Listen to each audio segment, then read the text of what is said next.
नमस्कार दोस्तों, मैं अधिवक्ता सुंदरलाल, दिल्ली हाई कोर्ट। देखिए, कुछ मेरे विचार हैं जो कि एक समाज में रहते हुए एज अ सिटीज़न मेरे को बताना पड़ रहा है। अभी आप सोशल मीडिया स्क्रॉल करेंगे, न्यूज़पेपर देखेंगे, मीडिया देखेंगे, किसी भी तरीके से चैनल पे जाएंगे, आप देखेंगे तो आप पाएंगे कि कहीं ना कहीं कोई पति मर चुका होता है, किसी का बेटा मर चुका होता है, हत्या हो चुकी होती है, मर चुका नहीं होता। किसी की बहू, किसी की बेटी जो है उसकी हत्या हो चुकी होती है, चाहे वो दहेज के लिए हो, चाहे मेंटल क्रूरलिटी से हो, हैरेसमेंट से हो, व्हाटएवर द कॉज। इसी तरीके से लड़कों पे भी लागू होता है कि उसको भी मेंटल क्रूरलिटी दिया गया है, उसको भी जो है मारा गया है। एक्स्ट्रा मैरिटल अफेयर के केसेस में भी एक दूसरे को लोग मार रहे हैं।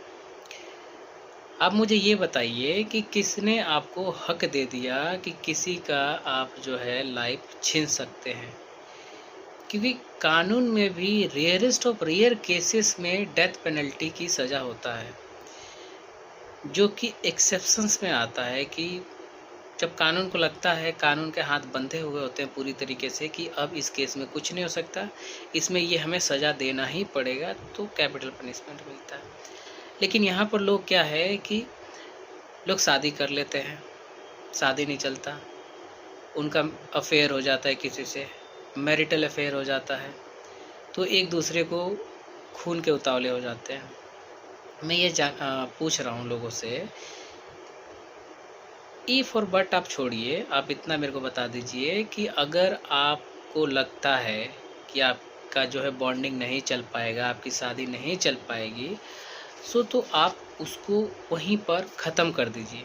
कानून की मदद लीजिए, आप डाइवोर्स लीजिए, अपना ज़िंदगी फ्रीली आप जी सकते हैं।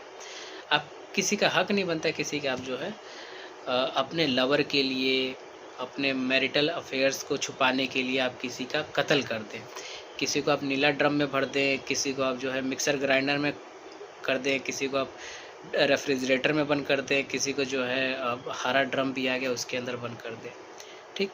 किसी को दहेज के लिए मार दें।